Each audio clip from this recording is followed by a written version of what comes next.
এদিকে আবার কঠিনভাবে ফেঁসে যাচ্ছে ডক্টর মোহাম্মদ ইউনূস। আর রক্ষা হলো না তিনার।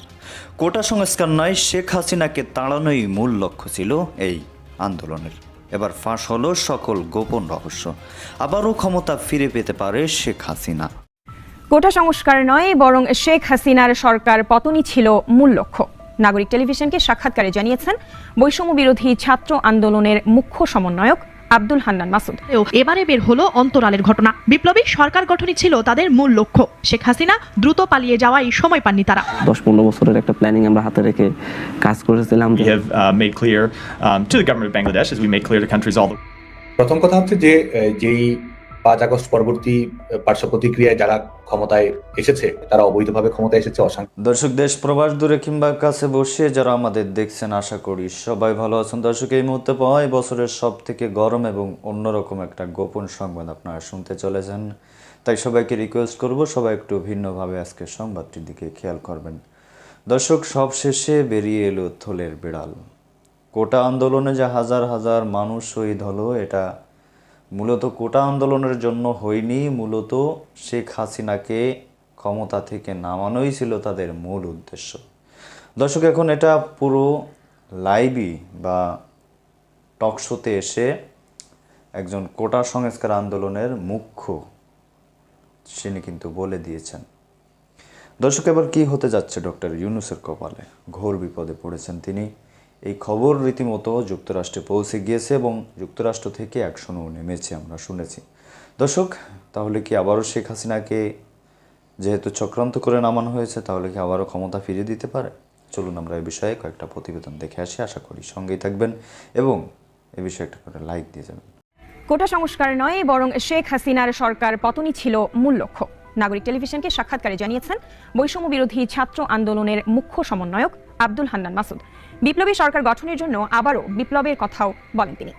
কোটা আন্দোলনের প্রেক্ষাপটেই সাবেক প্রধানমন্ত্রী শেখ হাসিনার পতন হয়েছে বলা হলেও এবারে বের হলো অন্তরালের ঘটনা। বিপ্লবী সরকার গঠনই ছিল তাদের মূল লক্ষ্য। শেখ হাসিনা দ্রুত পালিয়ে যাওয়াই সময় পাননি তারা।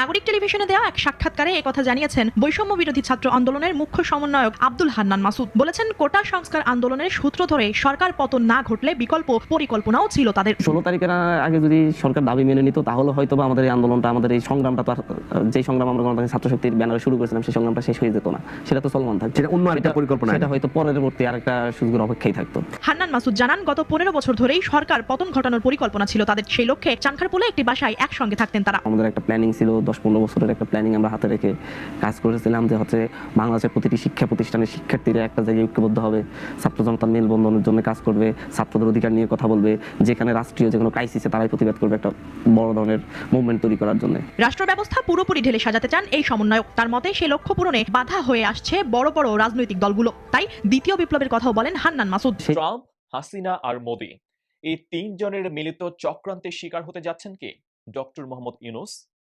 ডোনাল্ড ট্রাম্প যখন মার্কিন প্রেসিডেন্ট নির্বাচিত হলেন, তখন হাসিনা এবং মোদি শিবিরে যেই অনেক উত্তেজনা তৈরি হয়েছে, সেই উত্তেজনার পারদ হয়তোবা এখন একেবারে সর্বোচ্চ পর্যায়ে রয়েছে। ডোনাল্ড ট্রাম্প কিন্তু এখনো পর্যন্ত ক্ষমতা গ্রহণ করেননি। তিনি ক্ষমতা গ্রহণ করতে এখনো বাকি প্রায় 2 মাস। জানুয়ারির 20 তারিখে তিনি ক্ষমতা গ্রহণ করবেন। আজকে নভেম্বরের 20 তারিখ, বরাবর 2 মাস।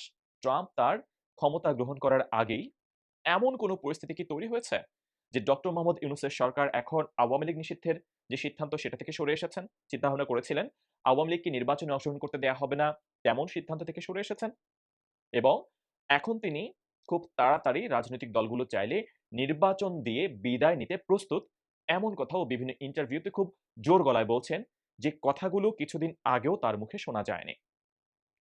এমনকি তার সরকারের 100তম দিন পূর্তি উপলক্ষে জাতির উদ্দেশ্যে যে ভাষণ দিয়েছিলেন, সেই ভাষণেও তিনি নির্বাচনের তারিখ নিয়ে, ডেট লাইন নিয়ে সুনির্দিষ্টভাবে কিছু শোনা যায়নি।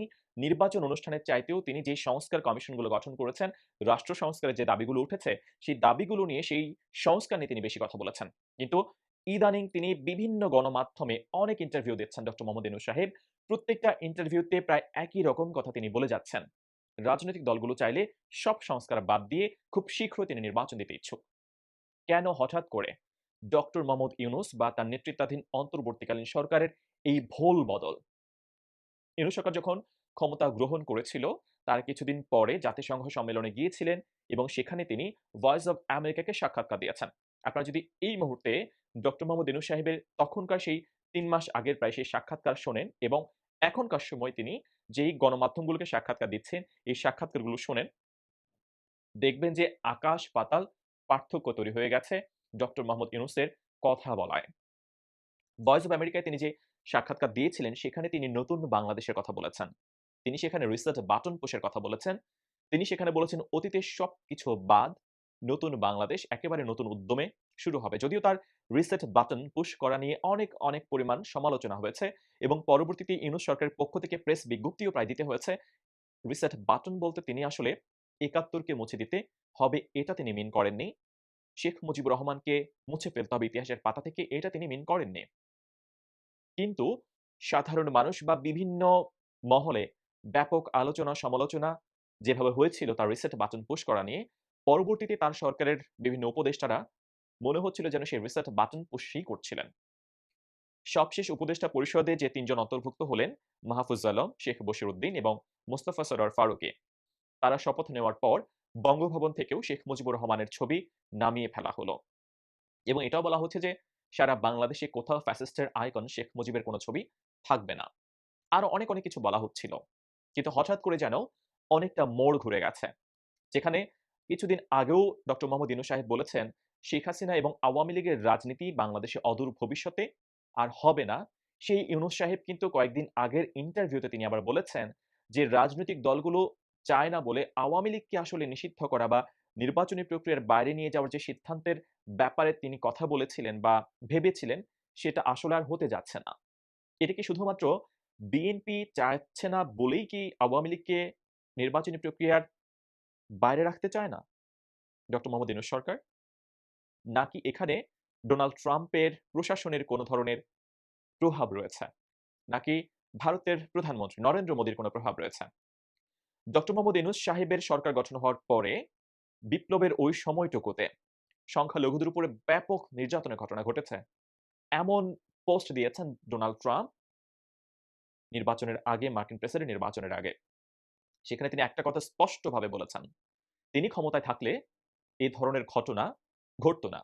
কিন্তু আজারবাইজানের বাকু সম্মেলনে ডক্টর মোহাম্মদ ইউনূস সাহেব ডোনাল্ড ট্রাম্পের এমন বক্তব্যকে পুরোপুরিভাবে মিথ্যা বলে তিনি ব্যক্ত করেছিলেন আজারবাইজানে বাকু সম্মেলনে।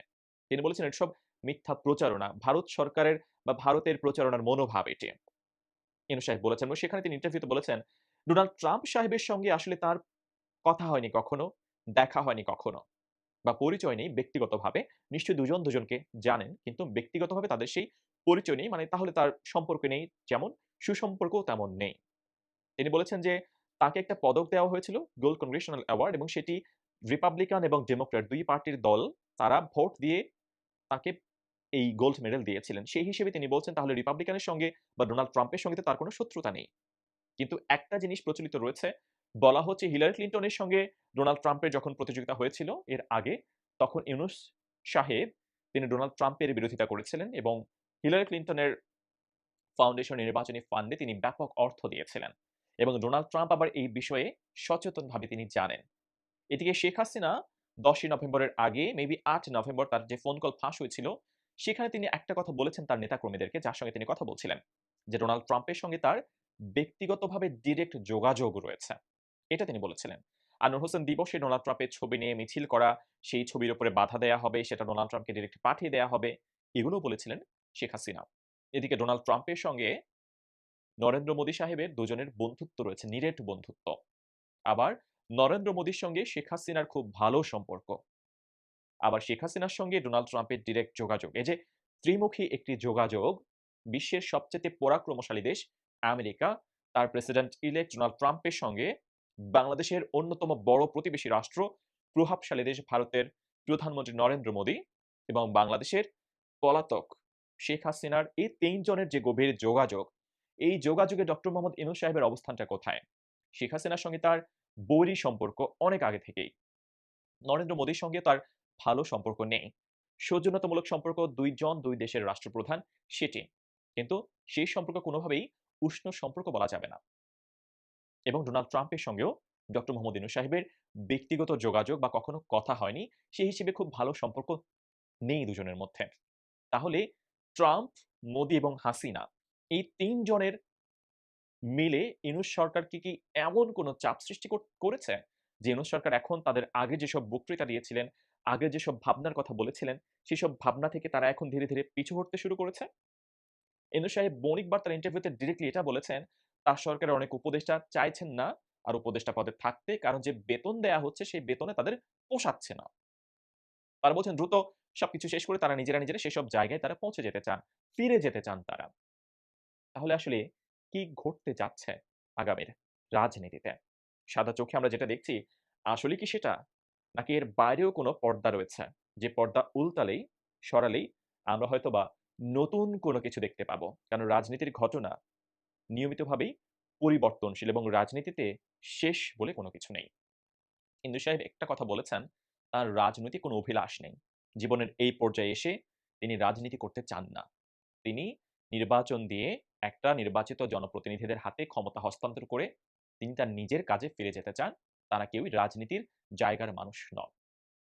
কিন্তু ছাত্র সমন্বয়ক যারা রয়েছেন, তারা তো বলছেন আওয়ামী লীগের বিচার কাজ শেষ হওয়ার আগে পর্যন্ত আওয়ামী লীগকে নির্বাচনে অংশগ্রহণ করতে দেয়া হবে না।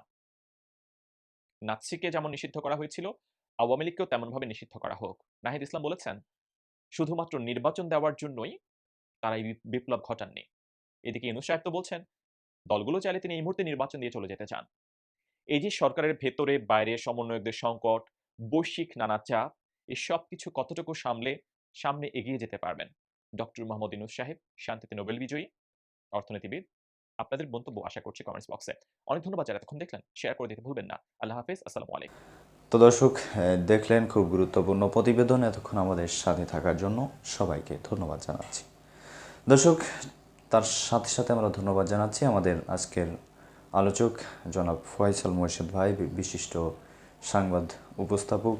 বিভিন্ন টিভিতে তিনি কিন্তু সংবাদ পড়ে থাকেন। তো দর্শক, এই বিষয়ে আপনাদের মতামত কী হবে? শুরুতেই দেখছিলেন একটা প্রতিবেদন যেখানে বলা হচ্ছিল যে কোটা সংস্কার আন্দোলন মূলত লক্ষ্য ছিল না, মূলত লক্ষ্য ছিল শেখ হাসিনাকে বাংলাদেশ থেকে তাড়ানো। এখন একটা সরকার রানিং ক্ষমতায় তাকে তাড়ানো কতটা যৌক্তিক আপনি মনে করেন? অবশ্যই জানাবেন। দর্শক, দেখা যাক যুক্তরাষ্ট্র থেকে কী অ্যাকশন নিচ্ছে। এখন এ বিষয়ে আপনাদের মতামত কী হবে? আসলেই ডক্টর ইউনূস সাহেবের সাথে জড়িত কিনা? আমার যেটা মনে হয় ডক্টর ইউনূস সাহেবের সাথে জড়িত না, মূলত অন্য অন্য দলগুলো জড়িত হতে পারে। আর যখন কোটা সংস্কার আন্দোলন হয় তখন কিন্তু ডক্টর ইউনূস সাহেব দেশের বাইরে ছিল তার অনেক আগে থেকে। তিনাকে তো যখন সমন্বয়করা উপদেষ্টা বানানোর জন্য প্রথমভাবে ডাক দিয়েছিল তখন কিন্তু নাকচ করেছিল। পরবর্তীতে জোর জবরদস্তি করার পরে তিনি রাজি হয়েছিলেন। তো এর বিষয়ে ডক্টর ইউনূস কোনোভাবে দোষী হতে পারে না। অন্য অন্য দলগুলো তারা কিন্তু 15 বছর ধরে শেখ হাসিনাকে নামানোর জন্য ঘুরে বেড়াচ্ছিল। তো রাজনৈতিক মারপ্যাচ সবাই বুঝবে না। তো ভালো থাকুন, সুস্থ থাকুন। পরবর্তী আপডেট পেতে চ্যানেলটি সাবস্ক্রাইব করে পাশে রাখা বেল আইকনটি বাজিয়ে দিবেন এবং এই নিউজটি সব জায়গায় ছড়িয়ে দিবেন শেয়ার করে। ধন্যবাদ।